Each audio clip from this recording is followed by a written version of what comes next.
Hi, this is Jeff Altman, the Big Game Hunter, and welcome to No BS Hiring Advice on blogtalkradio.com. You know, when I was growing up, I grew up in New York in the borough known as the Bronx. And as someone who grew up in the Bronx on 167th Street in the Grand Concourse, I was but a few blocks away from the old Yankee Stadium. I played Little League Baseball at the site of what is now the new Yankee Stadium. So I had a special affinity for the Yankees. Playing Little League ball on that field, I remember times where Mickey Mantle would come back from an injury and you would hear the sound of the crowd explode with excitement at some point in our game, but late enough that you knew it was later on in the game. And we would all smile to ourselves saying that, well, I guess the Mick came through as a pinch hitter, and he had. Now let's fast forward past the Steinbrenner years. We're actually into the Steinbrenner years. And we've had a series of ball players come up through the Yankee minor league system. I'll refer to them as the core 4+1.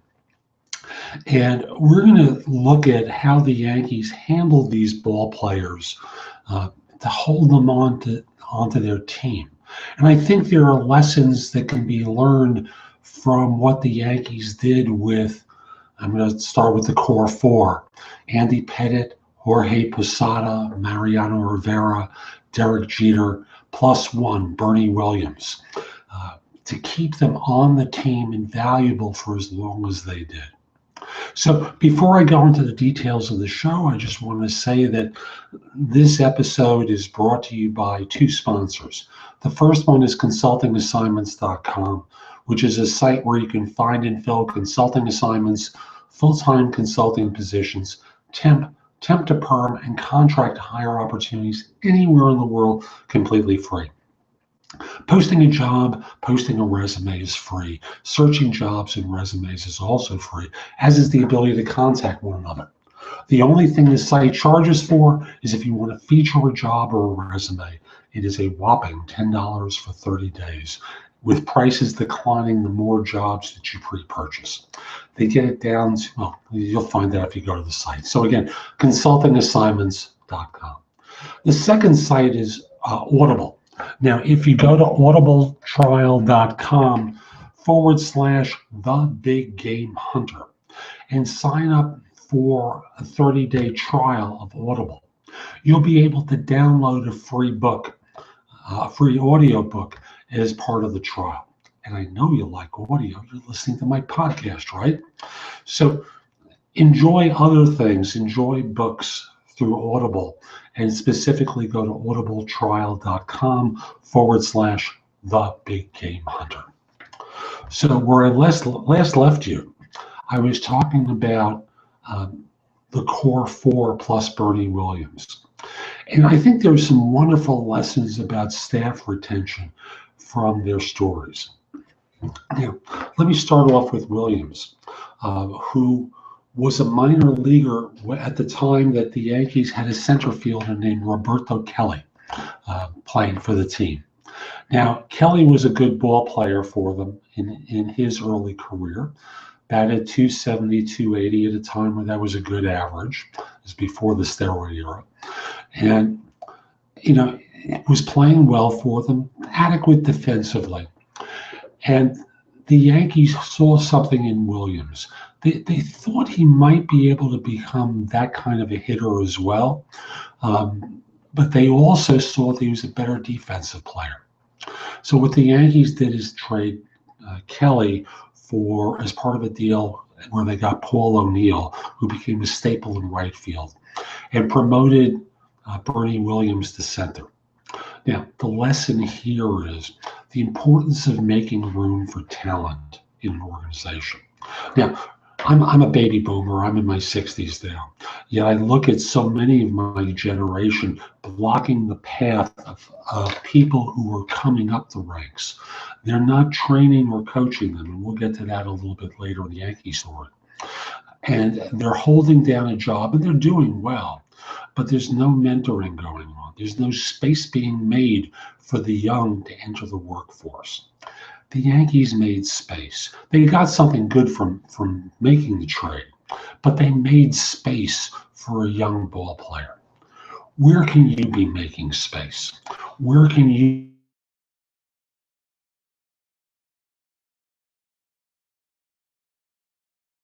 at the same time transferring someone to a different part of your organization that they might enjoy as well, but one where they're not quite indispensable? You know what I mean?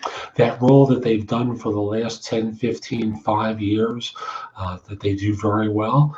But you know what happens when you do the same thing repetitively? You get stale. So the Yankees made room for Williams, who they judged to be a better ball player, by getting rid of someone and make. Here's another wonderful example from our recent retiree, Derek Jeter. Now, go back to, I believe it's 1996, where Joe Torre is a first-time Yankee manager, not well regarded as a manager yet. After all, he'd been fired from previous jobs, and his teams had not done particularly well. And they had a mediocre shortstop playing the field, and they decided to give Jeter a chance at short. Now, coaches looked at Jeter and they said, he's an adequate at best defensive player. We don't know if he'll ever get any better. And he's a singles hitter. He's not going to hit a lot of home runs. That wound up being absolutely true. As was the part about him being an adequate defensive player at best. The Yankees were at a point where they were considering a trade for a starting pitcher. They were considering trading one of their minor league starting pitchers for a shortstop named Felix Fermin. That minor league starting pitcher, by the way, was Mariano Rivera, who almost was traded to Seattle for a ball player who lasted a few more seasons in the majors. Obviously is not a potential Hall of Famer as Jeter is. But what happened was management went to bat with the front office for Jeter. They said, we see something in him that you can't quantify. There's a determination and fire and a grace about him that no other ball player we've seen in this generation has. Let's give him a chance. At worst, we can always go back and get another player to play short later on. But let's give him a chance. He'll probably start off at the same place as Fermin, but he has an upside to him. Now, let's fast forward years later. 5 World Series championships, another appearance as well in 2001 where they didn't win it. Jeter, clearly a backbone of the Yankee organization, growing up to become captain of the team because of the values that he represented through his conduct. He's a ball player that you never heard scandal about in an age where scandal was so prevalent. Never, ever an iota of an issue with him. And what the difference here is, management went to bat for someone. And it was the young ball player, and they said, we can always adjust later on, but let's give him a chance. How many people do you give chances to? Again, part of the idea of making space for someone young comes in the Derek Jeter story. And his fire and his determination when important games were on the line were legion. Was he a perfect ball player? No, but he was a really good ball player. Mariano Rivera, the all-time saves leader in Major League Baseball. And this is also true of Jeter as well. They were never the highest paid players at their position.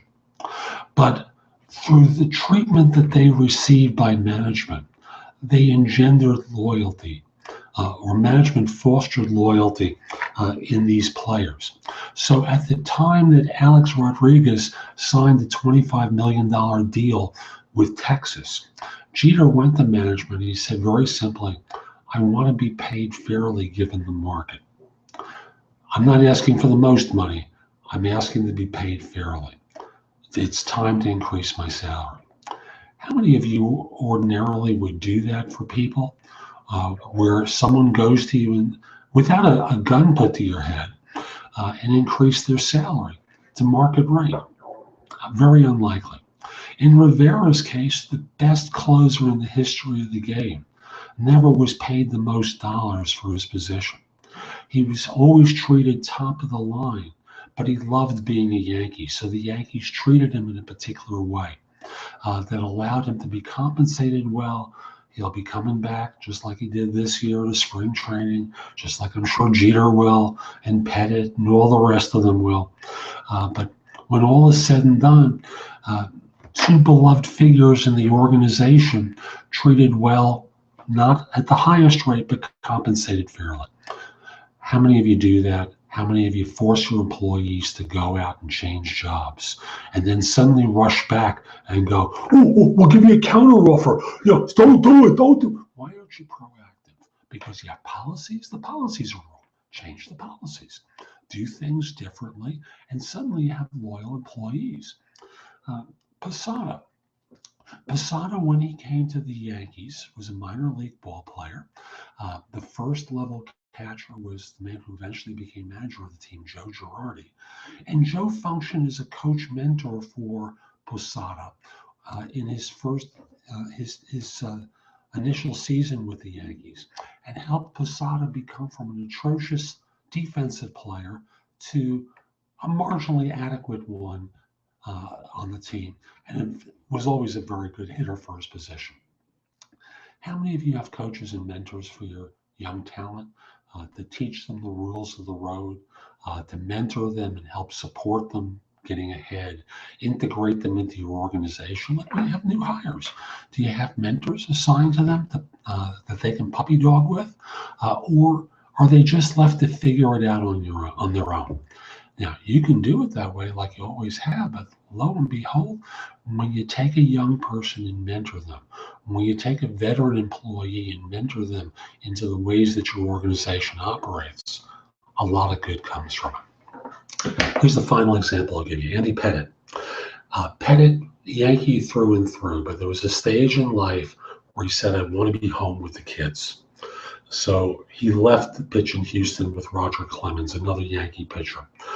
They both went off to Houston. They had excellent careers there.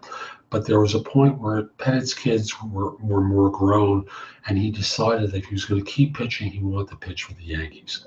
Now, this is the idea of having people leave with good reasons and keeping the door open for them to come back. Many firms I know don't do that. They say you can come back, but once you're out the door, they're done with you. They don't want anything to do with you. Not the case with the Yankees. There were guys with character and with questionable character. I'm putting Clemens in that category because although he's been acquitted, there's plenty of comments to suggest he was a steroid user while on the team. But the Yankees kept the door open for two talents to consider returning. They didn't burn bridges. They always maintained cordial relationships. The fans may have gone crazy at their departure, but the Yankees respected the decision, didn't necessarily like it, but respected it and maintained the relationship that allowed them to come back. You can get excellent talent if you don't burn your bridges. So those are a couple of the thoughts I had about the Yankees and how some of their conduct affects staff retention. And I just want to simply say, I've been a search professional for more than 40 years. I'd love to help your firm staff positions. I fill positions in 49 out of 50 states, plus areas of Canada. If you'd like my assistance, reach out to me at Jeff Altman at thebiggamehunter.us. That's JEFF, like my name over there. Jeff Altman, all one word, at thebiggamehunter.us. Reach out to me. I'd love to help you firm staff positions. If we're not already connected on LinkedIn, send me a connection request at linkedin.com/IN/thebiggamehunter. I accept connection requests from people worldwide as long as you're not in a country known for scams or spam, or as long as you're not a third-party recruiter. So this is Jeff Altman. Hope you found today's show helpful. I'll be back next time with more no BS hiring advice. Take care. Have a great day.